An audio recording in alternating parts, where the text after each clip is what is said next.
Bueno, veo alguna cara nueva. Muchas. Gracias, sí. Hay como 15 caras nuevas. Por eso estoy viendo algunas caras nuevas. Mi nombre es Daniel Mirabal. Este es el cuarto taller del programa. Este es un programa que tiene tres componentes para los que están llegando por primera vez. El de arregle su bolsillo, ponga en orden su bolsillo, que es de finanzas familiares. El otro que tiene que ver con ponga en orden su fe, que van a ser 5 talleres de más de un estudio más acerca de la Biblia y de cómo estás tú, etcétera. Y el último que es de salud y nutrición. Entonces, ya nosotros vamos por el cuarto de estos talleres. ¿Ah? ¿Quieres que la avance? Tú no me dices cuándo. No te preocupes. No, gracias. Ya, déjame ver dónde es que estamos. No, las cosas son impresionantes cuando tú no te esperas que pasen. Ok. Sí, aquí estamos. Bueno, entonces, yo les envié... ¿Vas a usar esta? Oye, es que yo tengo uno aquí. Este es el de Sergio. Este es el de Sergio.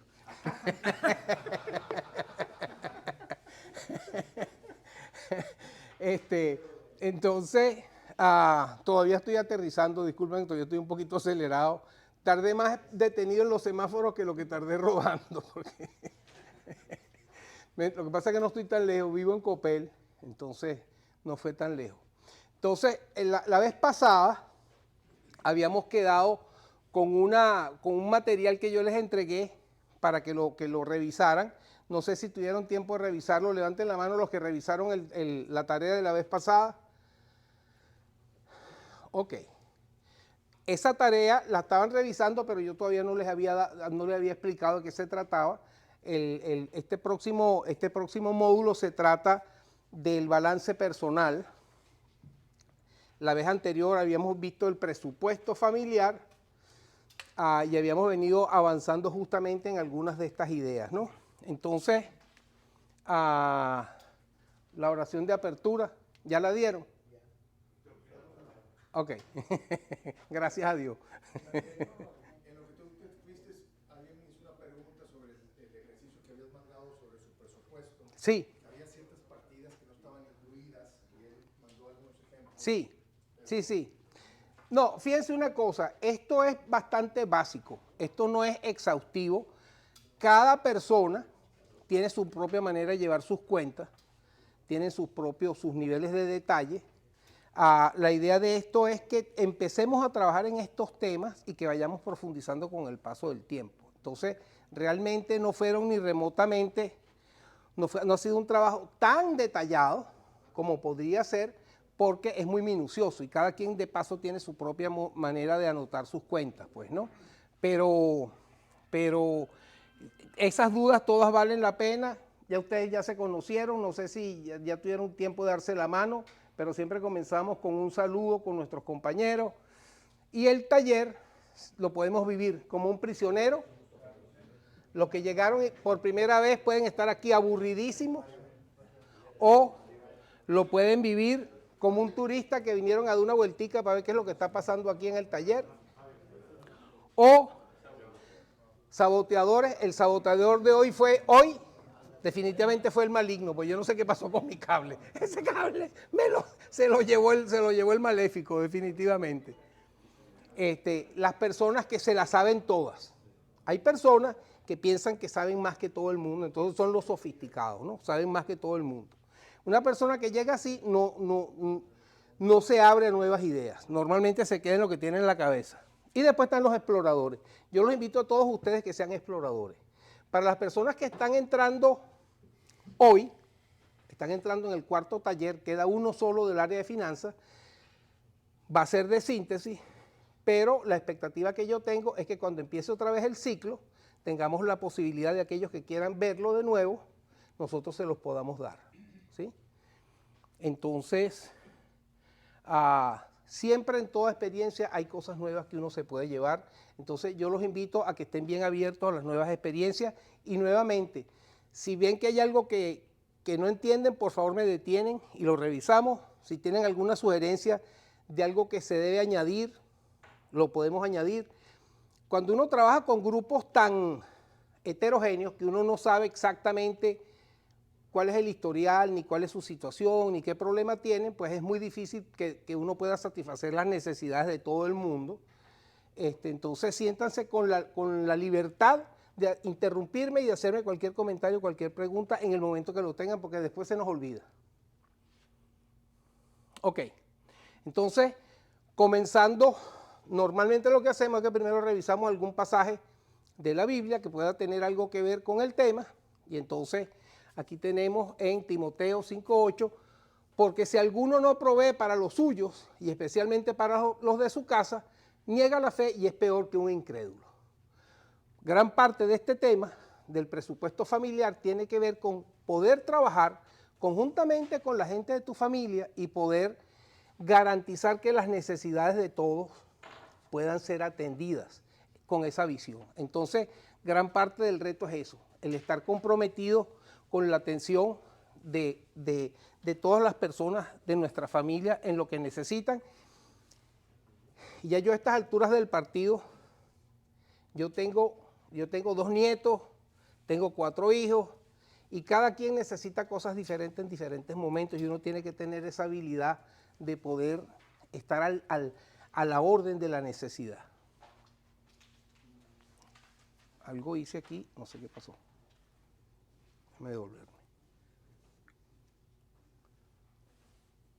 Ok, en Lucas 16:11, porque si en el manejo de las riquezas injustas ustedes no son confiables, ¿quién podrá confiarles lo verdadero?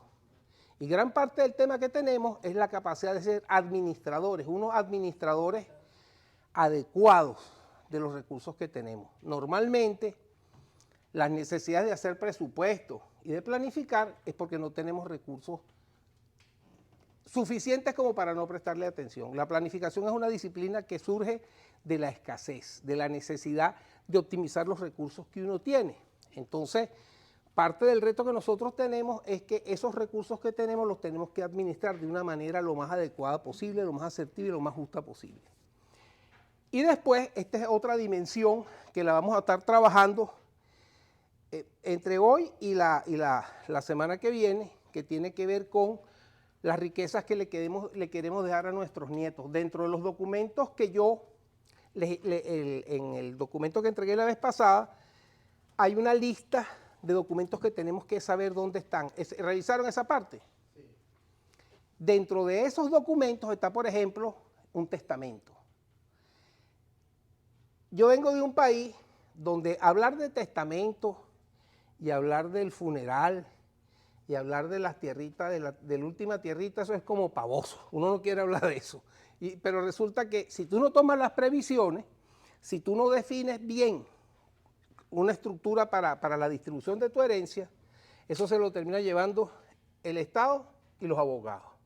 Sobre todo si la gente se pone a discutir y a pelear. Hay familias que se destruyen por una tontería que se dejó y que nadie sabía de quién era y todo el mundo pensaba que le tocaba a él y la cosa termina peleada. ¿Algún comentario acerca de esto que quisieran añadir acerca de estos párrafos de la Biblia? Para los que están llegando, les digo que la Biblia tiene más de 2.500 pasajes que hablan del dinero, la riqueza, las fianzas y todo ese tipo de cosas. Entonces, ¿algún comentario que quieran hacer? Yo creo que es importante nomás comentar que también en el testamento se habla de los hijos, porque digo, ninguno de nosotros tenemos la vida comprada, pero ahí se pone quién se puede dar con los niños, quién se les van a dar y todo, porque en caso de que pase algo, pues que sepan con quién se puede ir, si puede la abuelita pedirlos o la tía o quien sea. Entonces, yo creo que es un documento importante que sí vale la pena hacerlo y poner tanto lo que se tiene económico como también el cuidado de los hijos, sobre todo los que tienen hijos chiquitos. Sí. ¿Algún comentario?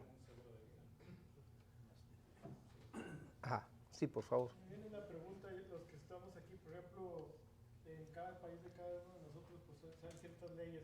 Aquí en Estados Unidos, ¿a dónde podemos acudir para hacer un testamento que sea legal? ¿Cómo está ese rollo acá? Notario, no es notariado, notario. Sí, aquí las cosas son más flexibles que en nuestros países. En nuestros países un notario es un ser que lo puso ahí alguien normal que está conectado con el poder. Aquí es una cosa que como que cualquier persona puede ser notario, pero mi consejo siempre es consulte con un abogado. En el tema legal, las palabras que se utilizan son críticas. Si utilizas el sinónimo y no la palabra correcta, eso puede ser un punto débil. Aquí, este es un país de leyes. ¿Y quién gana a la hora de una discusión? ¿Quién dirían ustedes que a la hora de que se enfrentan al marco legal de los Estados Unidos, quién termina ganando un juicio? ¿Ah? Está más apegado a la ley.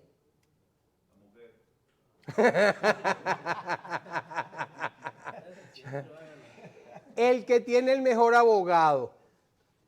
Aquí el que gana no es el que está más apegado a la ley, no es el que lo hizo mejor, es el que tiene el mejor abogado. La ética del abogado es hacer lo mejor que puede hacer para proteger los intereses de su defendido. Y hay unos abogados que son pico de plata y que es dificilísimo ganarles.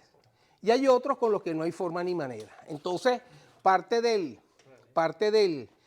tema está en que siempre necesitas tener, en el tema contable, por ejemplo, un tema bien importante, aquí no lo vamos a discutir, sino que lo vamos a mencionar someramente, es el tema de las taxas, los impuestos. Este es un país que a la gente se le llevan presa por los impuestos. A Al Capone no lo podían atrapar por toda la gente que mató, pero lo agarraron por los impuestos. Entonces, el tema de los impuestos es un tema que es bien importante, que tiene la siguiente particularidad. Usted tiene que cumplir con todo lo que dice la ley y pagar lo mínimo posible. Esto yo les estoy diciendo es de cursos de discusión sobre el tema de los taxes. Si tú lo haces bien, hay dinero que puede salvarte. Hay dinero que tiene ciertas excepciones, dependiendo de tu edad, de determinadas condiciones, si hay alguna persona con una discapacidad, etc. Entonces tú necesitas un contador que sepa de eso. Entonces, para los taxes necesitas un contador experto en taxes. Para el tema de las herencias, es un abogado que sepa de eso.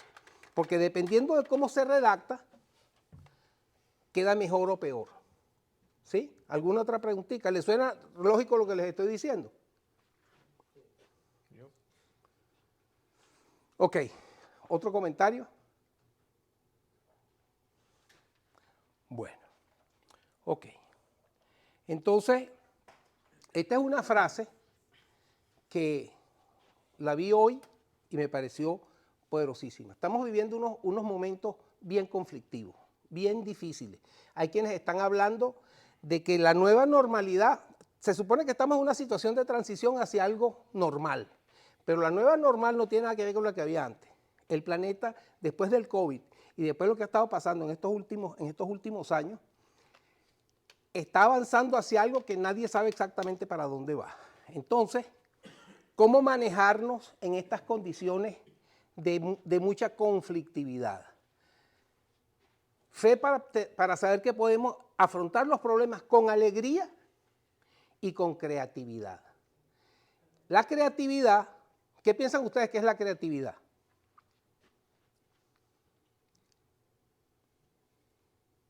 Capacidad de hacer algo. Capacidad de hacer algo. ¿Qué vas? Cuando tú confías en algo, Ajá, tú confías en una persona por lo menos que te orienta, ajá. entonces ya esa es para mí una capacidad que tienes. Exacto. Ok, ok. Ajá. Es una manera de buscar soluciones a los problemas. Creatividad es la manera que vas a buscar soluciones, la mejor manera.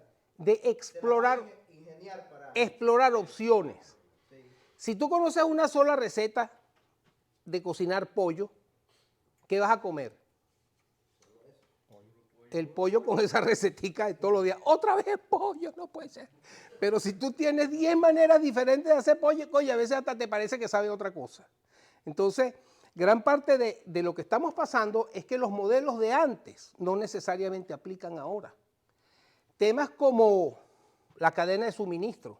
En los últimos 2 años faltan repuestos. Hubo un momento donde estaba escaseando ciertos productos. ¿Por qué ha subido el precio de la comida, por ejemplo? ¿Qué dirían ustedes? Precio de la gasolina, la demanda, ¿qué más? Poca productividad. Y de repente resulta que aquí estamos acostumbrados que el que le gusta comer aguacate quiere comer aguacate todos los días del año, independientemente de que esté en temporada o no esté en temporada. Entonces hay que traerlos de otro lado. Y resulta que los transportes quedaron interrumpidos. Entonces muchos de los problemas que ha habido, incluso con el ensamblaje de vehículos, que de repente no había vehículos nuevos, es que faltaban los chips, porque ahora todos los carros de paso son inteligentes. Qué bueno era cuando los carros no eran tan inteligentes que uno le metía la mano y los arreglaba. Yo tenía un Volkswagencito que no me dejaba, pero ahora yo lo abro y yo no reconozco nada de lo que hay allá adentro y no me atrevo a meter la mano. Entonces, ¿qué pasó? Que muchísimas piezas, el 50% de las partes de los carros que se ensamblan en los Estados Unidos viene de México. Y después todos los cerebros electrónicos vienen ¿de dónde? De Taiwán, de por allá, del otro lado del Pacífico, ¿no? Entonces, ¿qué ha pasado? Ya se ha venido normalizando, pero en California los puertos estaban con barcos que tenían un mes esperando para poder descargar la mercadería. Pues todo se atrasó y de repente empezaron a llegar y el puerto no ha tenido la capacidad de procesar todo eso. Eso te termina afectando el bolsillo, ¿cómo? La inflación. ¿Qué es la inflación? Todo se pone más caro por todos estos problemas de los que estamos hablando. Entonces, necesitamos ver esto con buena cara y siendo creativos. Si te quedas atrapado diciendo, no, es que a mí nada me sale bien, y bueno, estás mal. Por ejemplo, lo que me pasó a mí hoy, yo todavía no sé dónde está el bendito cable. Apareció un cable y estamos trabajando con él, pero si no, ya había varias opciones. Lo único que no podía faltar era el instructor. Entonces yo vine, bueno, si no hay cable, lo doy a capela. Pero sí, entonces lo importante es eso, frente a las situaciones difíciles, no dejarte amilanar. Yo sé que es muy fácil decirlo, sobre todo cuando tú no estás en la situación difícil. Ahorita estamos atravesando una época donde, sobre todo los jóvenes, se están adaptando a esta nueva realidad. De repente se quedaron atrapados en las casas por 2 años. Y no solo era malo para ellos, sino los papás, nosotros atrapados con los muchachos en la casa, imagínate tú, y ahí no nos soportamos ninguno. Entonces, ok. ¿Comentario? Ok, entonces, viendo lo que fue el ejercicio para la casa, que era el balance tiene varias partes. El componente de los activos tienen que ver con las cosas que tú tienes. Ahora lo vamos a explicar más en detalle. Los pasivos tienen que ver con las cosas que tú debes. Y entre lo que tú ganas y entre lo que tú tienes y lo que tú debes, queda lo que es tu patrimonio, el saldo. Entonces, vamos a ver cada uno de estos cómo se... bueno, esta era parte de lo que yo les había mandado, la otra asignación que teníamos, que era el de los documentos. Síganlo haciendo. Estos documentos que yo les di a ustedes, los tenemos que tener. Si usted me pregunta a mí en este momento, ¿dónde están todos esos documentos en mi casa? Yo les tengo que decir con absoluta sinceridad, no sé. Eso lo sabe mi esposa. Pero lo importante es que los tengamos custodiados, sepamos dónde están los papeles de inmigración, los papeles de propiedad, todos los papeles que de alguna manera nos van a ayudar a nosotros a responder en un determinado momento. Entonces esto es parte de lo que teníamos pendiente. Todo eso lo tenemos que poder tener en un lugar y alguien que no sea yo tiene que saber dónde está para que si yo falto los puedan conseguir. Por ejemplo, documentos de pólizas de seguro, la póliza del seguro de vida o de hospitalización, ese tipo de documentos que son bien importantes y que si tú no sabes dónde está, de repente te estás volviendo loco porque no tienes con qué pagar y resulta que tienes una póliza que te da la cobertura. Los títulos de propiedad, etcétera. Ok, entonces, dentro de las herramientas que hemos estado revisando, hoy vamos a revisar el balance y el plan de desarrollo económico de la familia. Entonces, ¿qué es el balance? El balance es una herramienta, es un instrumento. Yo digo que es como una fotografía instantánea. En este momento, usted tiene una situación financiera que el balance le permite identificar. Es una foto instantánea de dónde están sus finanzas.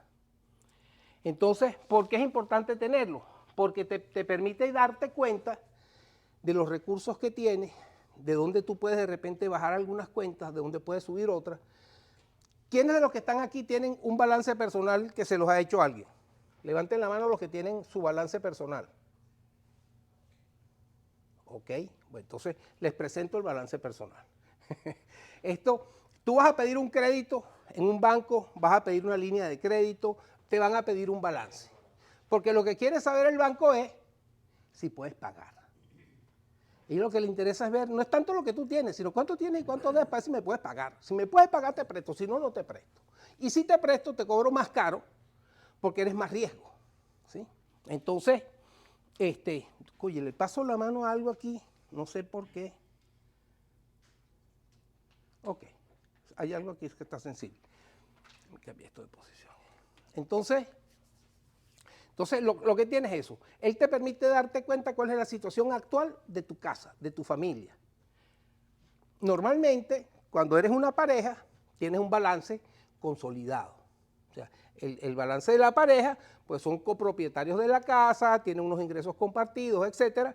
Entonces, puedes tenerlo compartido o lo puedes tener por persona, dependiendo de para qué lo necesitas. Entonces, el contenido del balance tiene que ver los activos. Los activos tienen que ver con las cosas que tengo. Y hay varios tipos de activos. Hay un activo circulante o corriente, yo no estoy muy seguro cómo lo llaman aquí. En Venezuela es activo circulante, pero yo en toda la bibliografía que vi es corriente. Pero ¿de qué se trata? Este es un activo que tiene liquidez, que fácilmente lo puedes entregar. El dinero, lo que tienes en caja y banco, o tienes cuentas por cobrar que son fáciles de cobrar, eso está dentro del circulante. Ya cuando tú tienes activos no corrientes o fijos, se tratan de esas cosas que cuando las vas a vender o las quieres cambiar porque necesitas dinero, te toma tiempo. La casa es activo fijo, tu coche es activo fijo, los muebles de tu casa, parte de tu activo fijo, tus equipos son activos fijos. Y después tenemos el pasivo, que es lo que debemos. Eso que debemos, igual tenemos un pasivo circulante, corriente, que son esas cuentas que tú tienes que estar pagando todo el tiempo. Hay unas cuentas que son a largo plazo y hay otras que son a corto plazo. Las que son a corto plazo, esas son las que tú tienes que estar siempre pagando, las cuentas que tienes que pagar todos los meses. Y después tienes otros que son de largo plazo, que entonces no son tan emergentes, no tienes tanta emergencia y las puedes renegociar, etc. ¿Alguna pregunta? ¿Esto le suena claro? ¿Cuáles serían los de largo plazo? Una hipoteca, la hipoteca de tu casa. Ese es un pasivo a 30 años, a 20 años, a 15 años, ¿sí? Y de repente tienes algún otro tipo de compromisos, tienes una deuda pendiente, el banco te prestó un dinero y te dan 10 años para pagar, son deudas que tienes en el largo plazo. Las otras son las cuentas, tú sabes, que tienes que pagar la luz, tienes que pagar el teléfono, ese tipo de cosas. Y el patrimonio neto, que el patrimonio neto es justamente la diferencia entre los dos. Si tú agarras lo que tienes contra lo que tú debes, eso te termina dando tu cuestión. Entonces, los activos son todos aquellos bienes o derechos que posees y que se pueden convertir en dinero. Todas las cosas que tú tienes que valen algo. Las puedes vender, las puedes negociar, etc. Entonces tienes lo que estamos hablando, esos que son circulantes, que es todo eso que es corto plazo. La cuenta de ahorro, lo que tienes en la cuenta corriente, esa plata que tú puedes mover rápido. Y algunas cuenticas que tienes por ahí que tú sabes que te van a entrar este mes. Los fijos o no corrientes son entonces aquellos que para tú poderlos vender, o mejor dicho, para poder conseguir el dinero los tienes que vender. Hay personas, por ejemplo, que invierten en obras de arte. Entonces, tú llegaste y te compraste, yo no sé si ustedes han visto esos shows de la televisión que llegó alguien y se metió en un bazar de estos de un free shop o algo de eso, y se compraron por $10 algo y resulta que eran una obra de sabe Dios quién, ¿no? Porque aquí hay una particularidad, aquí estoy hablando yo como venezolano que tengo 15 años aquí, que todavía estoy aprendiendo cómo se bate el chocolate aquí, ¿no? Nadie quiere tener cosas viejas en la casa. Cuando se mueren los viejos, agarran todo eso, O lo meten en un depósito o lo pasan para el patio de atrás. Y no les importa lo que es. Entonces aparecen en todas estas tiendas de cosas usadas, las personas que tienen ojo van a ver las cosas que hay y siempre hay cosas que tú no te imaginas, porque la gente no las valora, porque no saben lo que valen, ¿sí? Entonces, ese tipo de propiedades, joyas, hay gente que, por ejemplo, que ahorra o invierte en oro, en plata, ¿no? Entonces, pero ese tú, a la hora, si lo quieres, tú no puedes ir a pagar con medio lingote, tienes que convertirlo en dinero. Y dependiendo de cómo está ese día el valor del oro, te pagan. Y si estás de emergencia, ¿qué te va a pasar? Te pagan lo que le da la gana, porque saben que estás apurado. Mi papá era del llano, mi papá era ganadero. Bueno, no era ganadero, era granjero, pues. Y tenía sus vaquitas y no sé qué. Si usted compra una vaca, usted la va a comprar. Cuando la vas a comprar te dicen, no, es que esta es una Holstein, no sé qué, esta da 45 litros de leche en cada ordeño y no sé qué. ¿Y cuánto vale? $10,000. Cuando tú la vas a vender, ¿por cuánto te la pagan? Por el peso en matadero. Entonces, si tú vas a invertir en ganado, tienes que tener la capacidad de vender cuando a ti te interesa vender. Se lo vas a vender a alguien que quiere tu ganado, porque si no te lo van a comprar a precio muerto. ¿Sí? Entonces, eso es lo que tienen los activos no corrientes. Precio de gallina flaca, o de vaca flaca, o de cochinito flaco, pero más bien es de bolsillo flaco. El que está flaco es el bolsillo de uno. Entonces, pero esa es la distinción. El dinero vale dinero. Tú sabes, tú tienes lo que yo tengo en mi cuenta y emites un cheque, pero lo otro lo tienes que convertir en dinero para poderlo utilizar. ¿Sí? Oye, Daniel, aquí nomás, por ejemplo, si la casa la debo, pues no es un activo, es un pasivo. No. La parte que ya pagué es un activo, ¿no? Fíjate tú, eso está bien interesante. A la hora de que tú vas a montar esto, yo voy a pedir un crédito y yo voy a montar mi balance. Yo digo, yo tengo una casa que vale $300,000. En el pasivo debo 150. Pero es activo, eso es tuyo, en potencia. Hay una cosa que yo aprendí aquí. En Venezuela, cuando tú dices, estoy comprando una casa, significa que saliste a buscar una casa que quieres comprar. Aquí significa que lo están pagando. ¿Estoy equivocado o es así? Así es. Eso yo lo descubrí aquí, me decían, no, es que yo estoy comprando una casa. Y yo decía, oye, qué raro, está comprando una casa. Y después me di cuenta que era que estaba pagando la casa. Entonces, pero eso que tú dices es cierto, tú tienes las dos caras de la moneda. Ese activo que, por ejemplo, la casa que nosotros compramos hace 15 años, yo estoy seguro que en este momento vale 3 veces más o 4 veces más. Entonces, yo a la hora que la voy a poner en mi balance, necesito tener una idea del valor real. Porque no puede ser que yo diga, no, esa casa vale $10 millones. No. Porque te tiran una auditoría y entonces eso es una oferta fraudulenta o algo de eso. Entonces, pero resulta que yo sí puedo ir, me voy a la ciudad y yo veo la ciudad cuánto dice que vale mi propiedad, porque en base a eso yo pago impuestos, versus la deuda que yo tenía cuando yo la compré. ¿Se dan cuenta de lo que significa? Yo tengo mi camioneta, tengo mi troca. Ajá. Esa camioneta vale $50,000 y yo todavía debo 40. Ajá. ¿Sí? El problema que tiene un vehículo como eso es que con el paso del tiempo, ¿qué le pasa al valor de ese vehículo? Se va para abajo. Entonces, es más lo que tú debes que lo que realmente tienes. Pero en el caso de la casa, no. A menos que esté, fíjense lo que pasó en el 2007, 2008, por ahí. Sobre todo en Florida. Aquí eso no pasó, pero en Florida tú tenías una casa que habías conseguido un crédito por $300,000 y resulta que tenías una deuda de $1,5 millones. Entonces la gente empezó a entregar las casas. Parte de lo que pasó del colapso fue que la gente decía, pero ¿qué sentido tiene que yo siga endeudado pagando por algo que no lo vale? No vale, o sea, me metí en un rollo que yo no sabía, ¿sí? Entonces, por eso es que es tan importante tener noción de esto. ¿Alguna preguntita? Ok.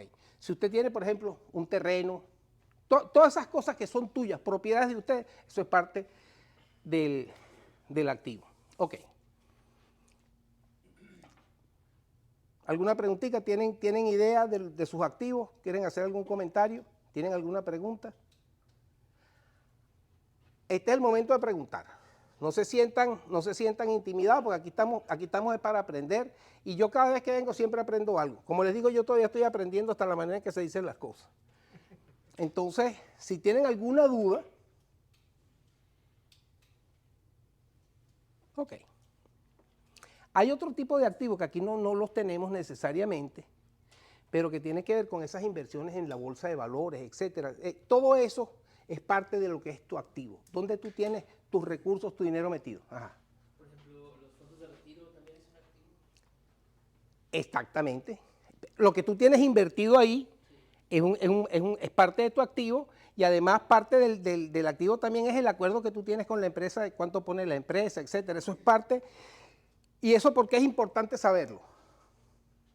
En este proceso que estamos haciendo de planificación.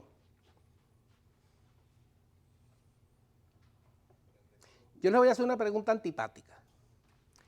¿A qué edad se quieren morir? 90 años. 80. ¿Quién da más? La pregunta es, ¿usted tiene el dinero, tiene los recursos para poderse mantener hasta esa edad? Porque ese es el rollo. Entonces el fondo de retiro tú lo tienes que meter en las cuentas, porque ¿de dónde vas a vivir tú después? Del fondo de retiro, que es parte de tus ahorros, de la pensión que tengas, si es que tienes una pensión, y de los trabajitos, las chambitas que tú hagas, y cualquier otra fuente de ingreso. Entonces, por eso es que es tan importante. Esa pregunta que tú hiciste es fundamental. Levanten la mano los que en este momento tienen algún tipo de fondo de retiro que con la empresa que tienen, que le están calificando el, ¿cómo es que se llama? El 401k. Ajá. Yo en octubre compré una casa aquí y para dar el down yo puedo sacar préstamo de ahí. Exactamente. Y Ajá. no estoy pagando resto, ¿no? Ajá. Fíjate tú qué hizo él. Del fondo ese de retiro, lo sacó de ahí y lo metió en una casa. ¿Ustedes qué dirían? ¿Eso fue un mal negocio? ¿Fue un buen negocio? ¿Se metió en una deuda? ¿Perdió el dinero? ¿Qué dirían ustedes?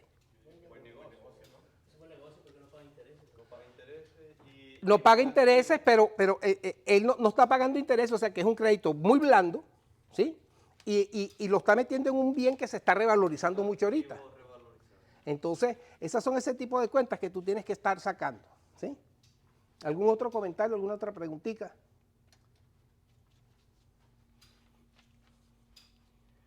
Ok, entonces los pasivos tienen que ver con todas las deudas o compromisos financieros que tú tienes, todas tus cuentas por pagar.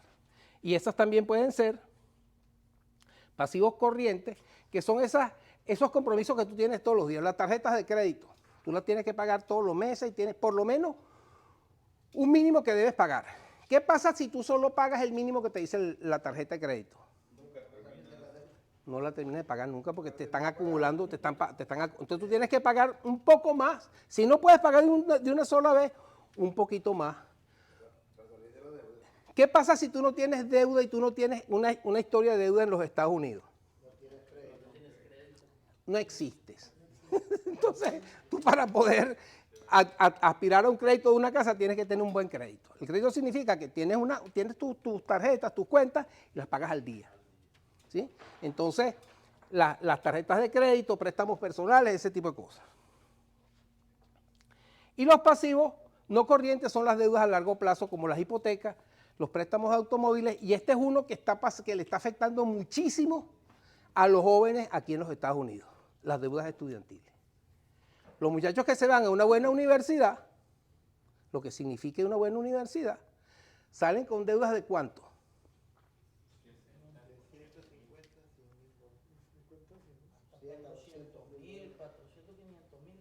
Salen de unas deudas brutales que no las van a poder pagar. O sea, imagínate tú, les cuesta lo que les costaría una casa y no tienen casa.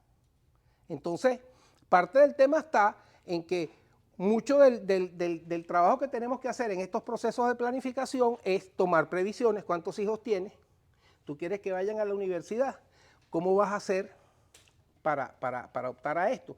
Tienes préstamos, pero también hay una serie de incentivos. Hay que conocerse la letra pequeña. ¿Sabían ustedes que hay un programa que es estándar? No sé si en todos lados, pero aquí en Texas, en Dallas hay un programa que es el Collegiate. Ustedes saben que un muchacho se puede graduar de high school después de tener el associate. ¿Saben lo que es el associate? Ajá. Los community colleges te dan una formación de 2 años. Son una carrera de 2 años, como en mi país serían las carreras técnicas, un técnico superior. Pero esos 2 años te los aceptan las universidades del Estado, las universidades públicas, te lo aceptan casi completo. O sea que tú hiciste 2 años en el community college y después completas los otros 2 años en una universidad. La carrera, ¿sí? Pero ¿cuánto te cuesta el crédito del community college? Más barato. $76 el crédito. El de una de estas universidades son miles de dólares. Entonces, parte del tema está en que tú ayudes al muchacho que de repente vaya por el community college. Ajá. Pero resulta que si en los últimos 2 años del high school él se mete en el programa del collegiate, le sale totalmente gratuito. Incluso el college le pone el transporte y se gradúa 2 semanas antes del community college que de high school, por las fechas de las que son las graduaciones. La graduación del high school normalmente es un par de semanas después de lo que se gradúan del college. ¿Quiénes de los que están aquí sabían que eso existía? Ya.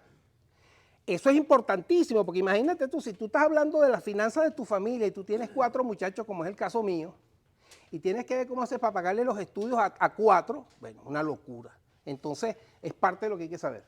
Hablando de eso, mi hijo está en ese programa, uno de mis hijos, Ajá. y yo realmente no entendía cómo funciona hasta como lo está diciendo. Uh-huh. A ese programa se llama Early College, que hacen high school y college al mismo tiempo. Ese es uno que puede ser el intermedio. Tienes 2 opciones. El early college, tú puedes agarrar unas materias, agarras 2 materias en cada semestre, ¿no? Y entonces esas valen para después en el community college. Pero si te metes completo, sales de una vez graduado de la universidad en los 2 primeros años con tu título de college, además del de high school. Lo que pasa es que eso no te lo dicen, entonces tú tienes que enterarte, porque eso está ahí, esa información es pública, no es que es oculta, pero si uno no revisa, no sabe. También como son muchos papeleos, mucha gente no le gusta batallar por eso. Exactamente. Uno tiene que ir a las pláticas, metes a la computadora y están como 2 horas ahí metido. Bueno, pero fíjate tú, aquí estamos en esta plática, ¿no? Por eso mismo. Sí, y muchos no saben, y mi hijo el mayor, él va aquí a Austin, a la Universidad de Texas, Sí. UT. Uh-huh. Todo el estudio de él se está pagando a través de becas, pero tienen que buscar. Claro. Porque antes de que entrara nos invitaron a un seminario, pero ellos cobran. Sí. Te cobran una mensualidad, pero mi hijo dijo, no, él me dijo, le dije, ¿qué? ¿Lo pagamos? Dijo, vamos a pagar el primer mes.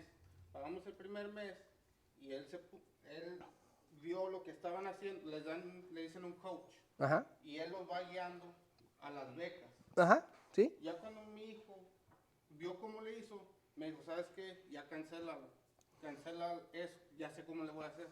Y él, ya todo este año, este fue su primer año, él consiguió todas las becas para este año, para todo, para su dormitorio, para el estudio, y aparte le salió la oportunidad, ahorita está en Tokio haciendo unas, y ese sí lo tuvimos que pagar, pero no lo pagamos todo, porque él consiguió una beca para pagar una parte. Por ahí van los tiros. La menor de mis hijas, que ahorita tiene 25, 26 años, ella fue la única que nos hizo caso, porque los muchachos no vienen con motor de encendido ni con control de volumen y hacen lo que les da la gana. Pero la única que nos hizo caso, agarró unas cuantas materias así en el high school, sacó su community college y cuando se pasó a UT Arlington me decía, papá, estos muchachos no saben hacer ni una presentación. Estos muchachos que de pequeños se meten en los programas del college, maduran muchísimo. Resulta que cuando entran en la universidad más exigente, vienen súper afilados. Que no es un muchachito que viene, tú sabes, el último año de high school, ¿qué se hace aquí? Nada. No estudian, es el prom. Entonces, en vez de prepararlos para entrar en la universidad, es de rumba para despedirse de la primaria. Entonces, por eso es que es tan importante tener conocimiento de todas estas cuestiones. ¿Les parece interesante lo que les estoy diciendo? Ok. Entonces, ¿qué es el patrimonio neto? Entonces, el patrimonio neto es la diferencia. ¿Cuánto tienes, cuánto debes? Y en función de eso es que a la hora de que tú vas a aplicar a un préstamo, etcétera, el banco sabe cuánto vales en sentido de cuánto puedes pagar. Si puedes pagar o no puedes pagar. Cuánto tienes y cuánto debes. Porque a ellos lo que les interesa no solo es cuánto tienes y cuánto debes, sino tu historial de pago. ¿Este tipo es buena paga o no? Entonces, parte de todo es eso que tú le vas a dar una noción a una tercera persona, que puede ser una institución o puede ser un banco, lo que sea, de qué es todo lo que tú tienes. ¿Cuánto tengo, cuánto debo? El saldo es mi patrimonio neto. Ok, entonces lo que haces es eso, pues sencillamente sumas todos los activos, sumas todos los pasivos y los restas y ahí te da. Aquí sigo yo haciendo algo raro. Entonces aquí hay un ejemplo de un balance, que fíjate tú, tiene una particularidad, te dice balance personal a tal día, porque es una foto instantánea. Ese balance no vale por un año anterior ni por el año después, es en ese momento lo que tú tienes y lo que tú debes. Entonces tú vas a tener, aquí tú tienes la lista de todos los activos, que es parte de lo que estamos hablando, de que aquí con toda seguridad no salen todos los posibles activos que tú puedes tener. Tú vas a tener cosas que son diferentes. Tú tienes un terreno, tienes una finquita, tienes, qué sé yo. Todo eso tú lo vas a personalizar. Por eso es que es tan importante que esto te lo haga un contador. Él te va a preguntar a ti qué tienes y él es el que te lo va a ordenar. Pero entonces normalmente como te lo presentan es así. Tú tienes el total de tu circulante, el del fijo, etcétera, etcétera. Y aquí al final entonces tienes ya tu saldo, que es el patrimonio. ¿Sí?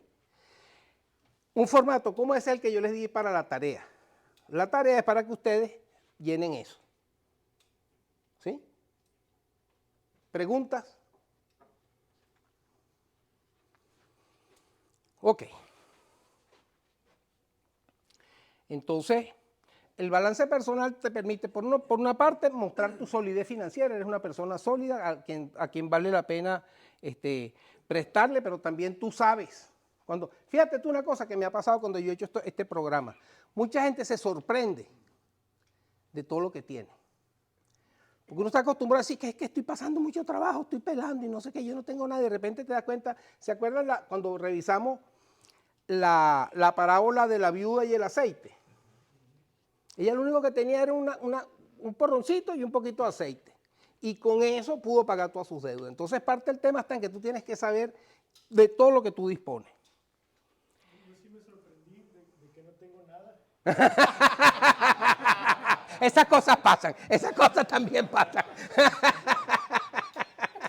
O estoy en negativo. No solo que no tengo, sino que además debo.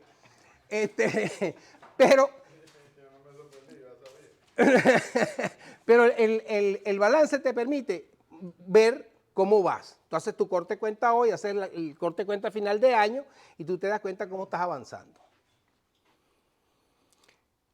Te ayuda a tomar decisiones. Ahí tú te das cuenta que, oye, se justifica que yo tenga esta deuda. Se justifica que yo esté pagando esto, porque no solo es la deuda, sino los intereses. Entonces, esa es parte de las decisiones. Si estoy pagando tarjetas de crédito y tienes unas que te están cobrando el 30%, sal de ellas lo más pronto posible, porque esa no te deja respirar. Obtener una imagen clara de tu situación financiera.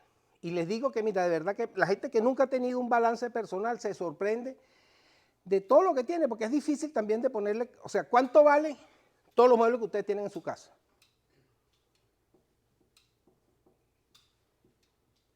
¿Cuánto valen todos los vehículos que ustedes tienen? Los equipos, los que tienen herramientas. Las herramientas tienen una particularidad, valen mucha plata y tienen muchísimos amigos. Yo no tengo una caja de herramientas completa, yo no sé qué pasa, pero es como que Yo creo que ahí tengo que meter el cablecito mío como que se fue con ellos también. Entonces, ahora, esto es muy importante porque a la hora de que tú vas a hacer un trámite fiscal, o sea, tener tu balance te ayuda a que tú puedas aplicar rápidamente algún programa, algún incentivo, a lo que sea. ¿Se les ocurre alguna otra ventaja que puede tener saber su balance?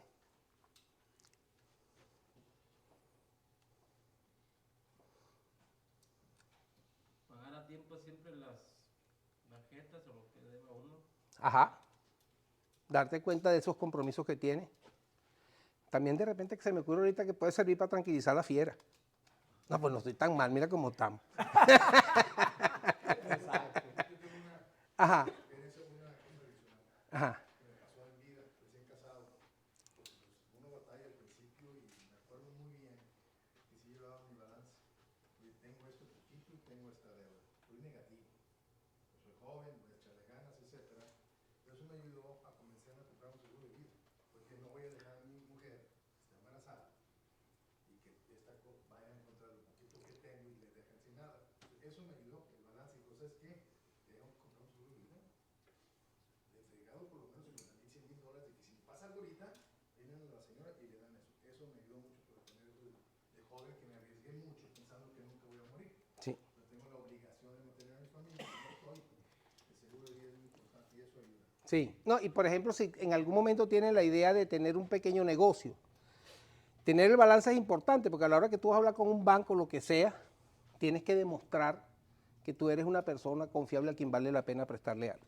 Claro. Ok. Y la otra es cuando hace uno este ejercicio, es el valor real, ¿no? Como dicen, los números son fríos. Yo puedo tener un carro que yo quiero mucho, porque lo tuve desde hace muchos años, pero eso no quiere decir que vale mucho, en realidad. Si lo dejas lo suficiente se convierte en antiguo, y entonces vale plata otra vez. Pero uno se da cuenta cuando va a hacer el trading, va el carro al trading, te dan $500, y no. Cuando está re viejo es antiguo. Cuando uno tiene un carro que quiere mucho y lo va a reparar, dice, le voy a meter más plata en la reparación que lo que vale el carro.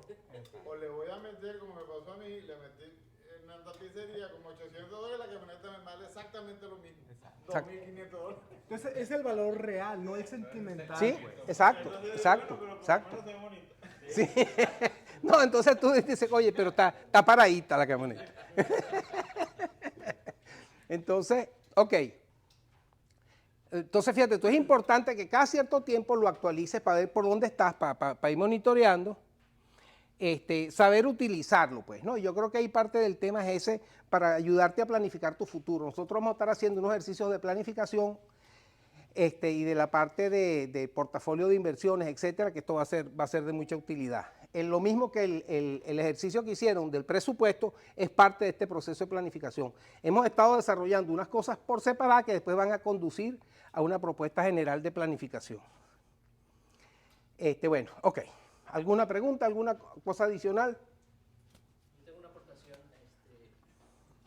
Yo no sabía exactamente lo que era el balance personal, pero ahora que ya me lo explica, hay una página que te ayuda a hacer eso en internet, es mint.com. Ya en esa pones todas tus cuentas de bancos, todos tus préstamos y te hace un balance personal y ya te hace tus activos fijos y todo eso. Si alguien la quiere. Sí.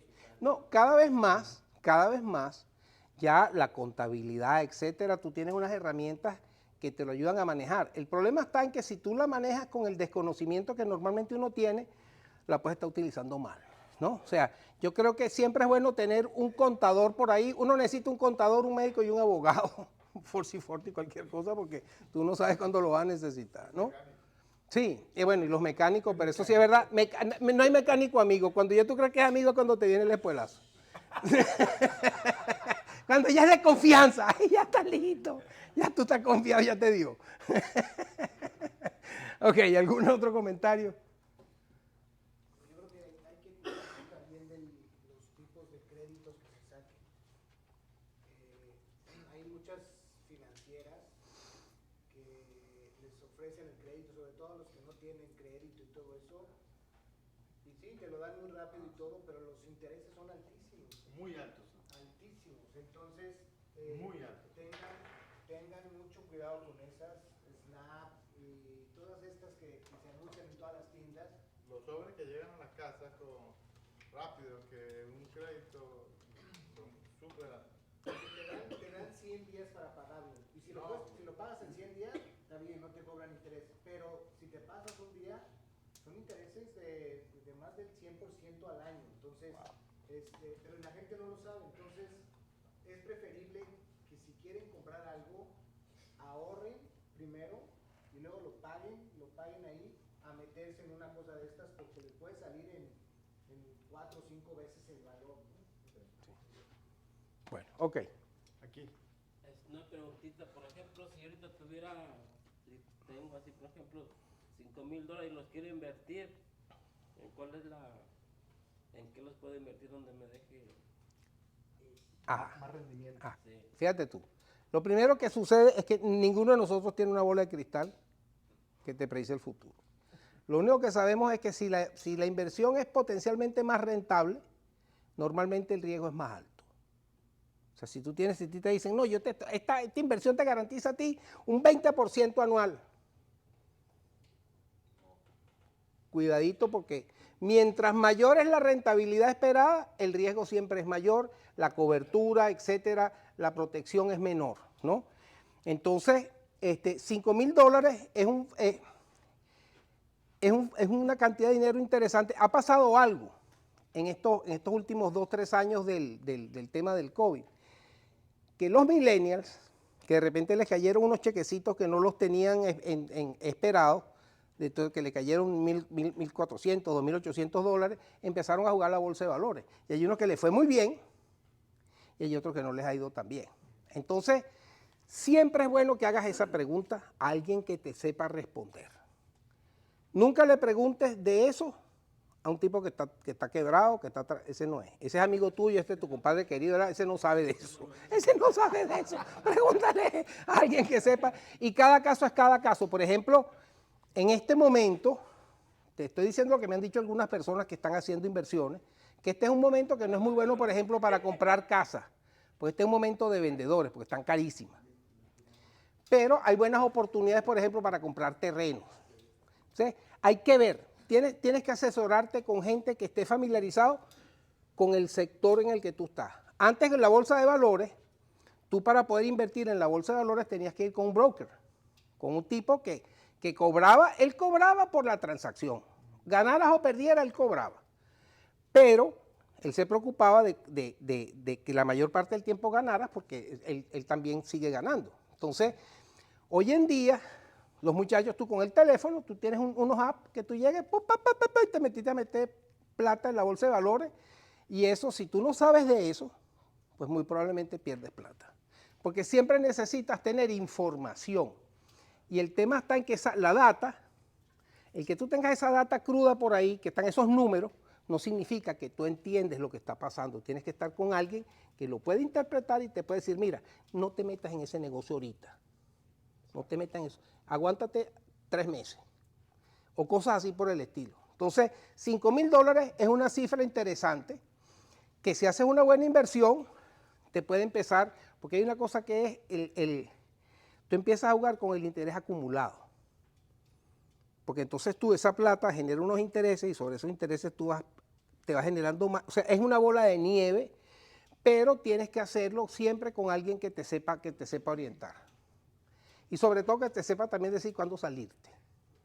Porque tú te metiste ahorita y era un buen negocio y de repente 3 meses después tienes que salir corriendo porque la empresa quebró. Entonces tienes que estar enterado. Un poquito antes de la pandemia en el banco estaban dando más o menos 3%, no sé cuánto, y bueno, me ponían un CD y ya creo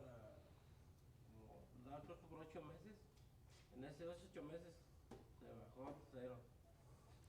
Por eso es que tienes que estar, eso, Cuando es así, cuando es un dinero que te ofrece muchas expectativas de lucro, tienes que estarlo moviendo porque no sabes en qué momento ya deja de ser atractivo y es más riesgoso que rentable. ¿Alguna otra pregunta? No sé si con eso te respondí la pregunta. No te respondí nada, pero... pero te di el consejo. Necesitas a alguien, o sea, porque es que es muy genérico, hay que ver en específico qué tiene, dónde está, cómo está, etcétera, y entonces... Le preguntaste al que no es. Sí. Que lo que estás aquí dando cursos y no estás manejando el dinero. Entonces, es muy oportuna tu respuesta, porque así es. Tienes que preguntarle a una persona que tú sabes que sabe de eso. Ok. Aquí está. Siempre es importante consultar a un contador o a un analista financiero que te pueda dar una buena respuesta. Ok. Entonces ahora nos vamos a meter con el plan de desarrollo económico y familiar. ¿Qué piensan ustedes que es un plan familiar? ¿Para qué sirve? Para planear los pagos, de cómo vas a guardar, cómo vas a invertir. Programar tus pagos. Organización. Haber una planificación pues, entre la familia, pues, entre la esposa, de uno y... Ponerse de acuerdo en la familia, ¿no? Y todos están en la misma onda. ¿Sí? Ajá. Llegar a acuerdos para tomar decisiones. Y lo que tú buscas con eso es maximizar el beneficio de tu familia, ¿sí? Y entonces, y eso es bien importante, que todos participen, ¿no? Entonces, lo que busca es que tú puedas definir unas metas que tú las puedas alcanzar. El plan no te resuelve nada. El plan lo que te dice, mira, yo quisiera para tal fecha haber hecho tal cosa. Entonces tú fijas unas metas en el corto, en el mediano y en el largo plazo, y entonces tú vas monitoreando si estás avanzando, si estás retrasando, si lo estás haciendo o no lo estás haciendo. Si eso lo hiciera todas las personas que en enero dicen que se van a quitar las 20 libras de la Guadalupe Reyes, probablemente seguiría, ¿no? Pero tienes que tener la capacidad de ver si la cosa está funcionando. Entonces, y lo más importante es que tú puedas establecer unas metas claras. La vez pasada se comentó que, oye, que es mejor si tengo la plata, estoy pagando un alquiler, o si me compro una casa, pero se justifica que yo entonces agarre un dinero y lo meta para dar una inicial. Ese es un análisis que lo tienes que hacer con conciencia, ¿sí? Porque si no, nunca estás seguro si lo que estás haciendo te está funcionando. Entonces, y una cosa que es bien importante, eso lo aprendí yo de formación profesional, yo soy planificador. Planificador urbano, planificación estratégica, etcétera. Y a mí me dijo un profesor una vez, lo importante es hacer el plan, el proceso de planificación, porque es cuando uno toma conciencia, cuando uno se pone de acuerdo. Después que terminaste el plan, quémalo, porque no somos adivinos. A los 3 meses tú te das cuenta que todo cambió, entonces bueno, el plan no necesariamente está activo, entonces hay que mantenerlo vigente, ¿sí? Pero el proceso de planificación es lo importante, porque es un proceso de análisis y de toma de decisiones. Entonces igual, un insumo importante es tu presupuesto y tu balance, saber qué es lo que tienes, cómo debes, qué es lo que está pasando, eso es fundamental, ese es un insumo fundamental, y eso te va a permitir desarrollar una estrategia financiera. Esa pregunta que yo les hice, ¿cuándo se quieren morir? Una persona que dice, yo quiero vivir 100 años, ¿cómo vas a hacer para mantenerte hasta los 100 años? Y hay personas que viven más, el problema no es que vivas menos, si vives menos no pasó nada, pero si vives más... El problema terrible es ese. Te lo gastaste, porque tú puedes decir, mira, yo voy a gastar, yo conozco personas que dicen, yo voy a vivir tanto, yo voy a gastar, mire, papá, yo cuando yo me muera yo no voy a dejar nada, me lo gasté todo. Y si viviste más, te quedaste corto. Entonces es bien importante tener bien sincronizados los valores, las prioridades dentro de la familia. Está eso que el tema del presupuesto que ya lo hemos venido trabajando. Y entonces, además, es importante ir desarrollando una educación financiera. Yo siento que no nos preparan en ningún lado para la vida financiera. En los colegios te enseñan a jugar pelota, te enseñan a hacer cosas y tal, pero no te enseñan. En la universidad te preparan para ser empleado, pero no te enseñan necesariamente, a menos que tú te metas en una carrera que es de finanzas, que ahí sí, porque eso es especializado, pero la mayoría de la gente, los técnicos están en lo suyo. Yo soy un ingeniero electrónico especializado en microprocesos, en microprocesadores, no sé qué. Lo demás no me interesa, eso es asunto de otro. Si tú no tienes una formación mínima, no puedes tomar buenas decisiones. Entonces, aquí yo les voy a mostrar parte de lo que es la planificación, tiene que ver con el manejo del tiempo. El único recurso que todos los seres humanos tenemos por igual son 24 horas al día. La cosa es cómo tú las usas. Entonces, esas 24 horas nosotros las usamos en actividades que son importantes o no son importantes, que son urgentes o que no son urgentes. Una actividad que es importante y urgente, ¿cuál puede ser? Entrega un proyecto. La fecha de entrega es mañana a las 3 de la tarde. Si no lo entregas a las 3 de la tarde, ¿qué pasa? Tienes un pleito, te votan, te demandan. Entonces tú a eso no le puedes quitar tiempo. Todas las cosas que son urgentes e importantes le tienes que dedicar el tiempo que se necesita. Pero hay otras que no son importantes, como por ejemplo, urgentes. ¿Qué cosa más urgente que cuando suena el celular? No importa lo que tú estés haciendo. Ring, ring, ring. Ring, ring, ring. El celular te chupa, no te das cuenta, se adueñó del tiempo de nosotros. Entonces hay una cantidad de cosas que nosotros no son importantes, pero son urgentes. Tengo que contestar esta llamada. Y a lo mejor son 3 pistoladas, pero tienes que dedicarle tiempo. Entonces, esas son actividades que son perdederas de tiempo, ¿no? Pero una perdedera de tiempo que es urgente. Es urgente. Hay otras que ni son urgentes ni son importantes. El botellón de agua y el cigarrito. Eso ni es importante ni es urgente, pero le tienes que dedicar tiempo. Y después tú tienes las actividades que no son urgentes y que son importantes. Estas son las actividades de prevención, son las actividades que te permiten a ti ser mucho más eficiente y mucho más efectivo atendiendo las cosas que son importantes y que son urgentes. A la hora, por ejemplo, el tema de un incendio, que es lo más importante frente a un incendio. Que no ocurra. El problema es después que arrancó el incendio, ¿qué pasa? Hasta que no lo terminas de apagar, si lo dejas así, no hay, ay, yo me cansé. Si ya casi se acabó, deja una chipita, arranca otra vez. Entonces, todas estas actividades no les puedes quitar tiempo directamente, pero en la medida que tú evitas caer en la crisis, porque normalmente aquí está la crisis, ¿no? Entonces si tú evitas caer en la crisis o estás mejor preparado para manejar la crisis, toda esta es una actividad típica del segundo cuadrante. Esta es una actividad de planificación. Ustedes ahorita podrían estar en su casa, echados viendo la televisión, o estarían por ahí echándose una cervecita con los amigos, o podrían estar trabajando, ¿sí? Podrían estar haciendo otras cosas, pero se la están invirtiendo a esto, que es importante y no es urgente. ¿Con qué expectativa? ¿Qué es lo que queremos sacar de aquí? Aprender a rendir, a tomar mejores decisiones. Entonces, esta matriz sale de un libro que son los 7 hábitos de la gente altamente efectiva de Stephen Covey, que a mí me pareció espectacular. Me pareció espectacular porque te ayuda a focalizarte. Entonces, las actividades típicas, aquí tenemos todo un listado, las actividades de urgente e importante, crisis, problemas, etcétera, fechas de entrega. Las otras que no son, ¿qué cosa más terrible que una reunión sin agenda? Tenemos que reunirnos mañana a las 8. Y llegas allá, está todo el mundo viéndose la cara. Y el que convocó la reunión, también les está viendo la cara. Y no llegó con ninguna propuesta concreta y pasan 2 horas hablando tontería y no llegas a nada. Entonces, esas son esas actividades típicas que te consumen el tiempo y que no producen nada positivo. Y después estas otras son esas que yo estaba diciendo, pues cosas de esas que no... El Facebook.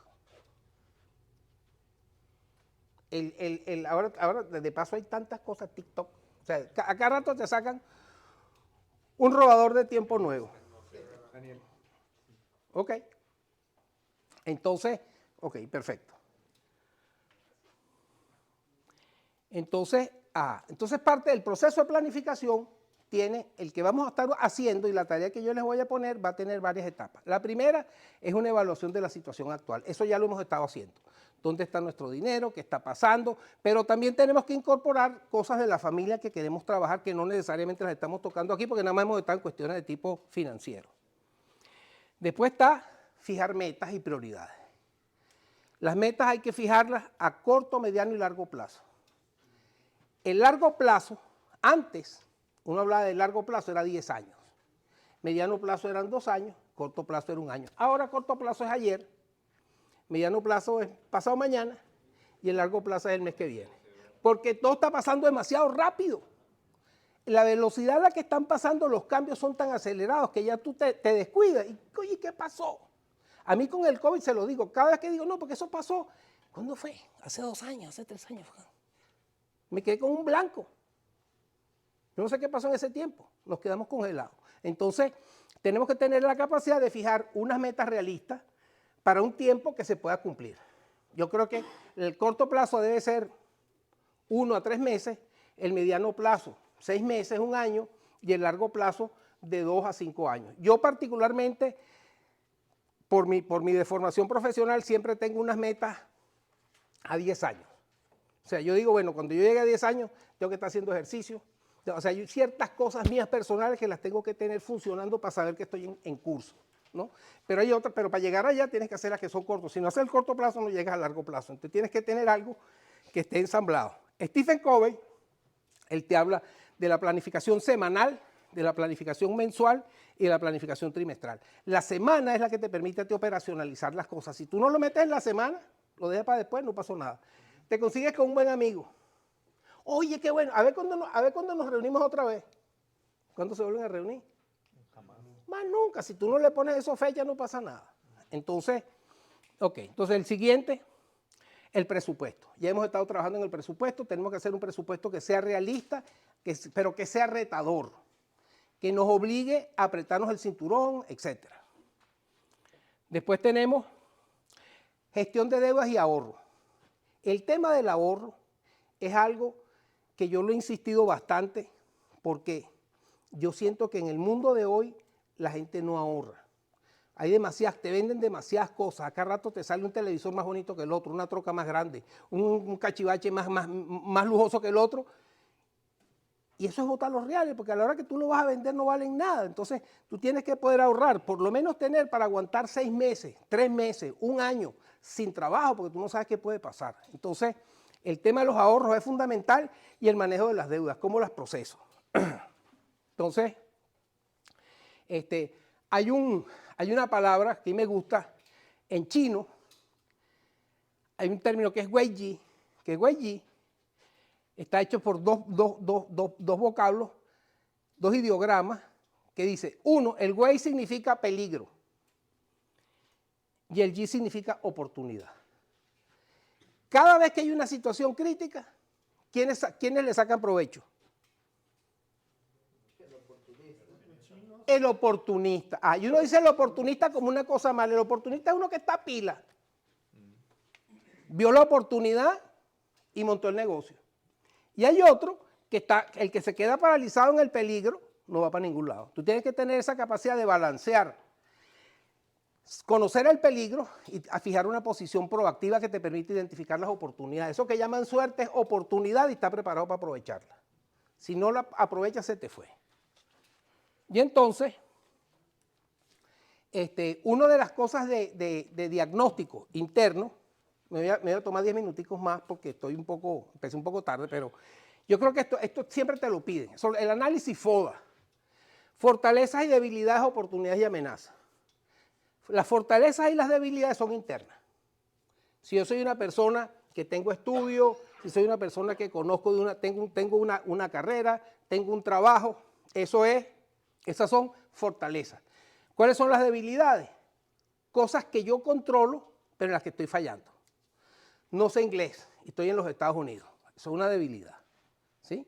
Entonces, ahora, sobre las fortalezas y las debilidades, yo tengo capacidad de actuar. ¿Sí?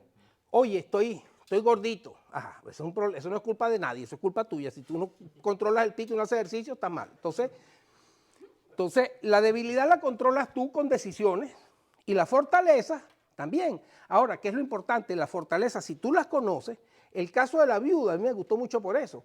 La fortaleza que ella tenía sin darse cuenta era que tenía un porroncito de aceite.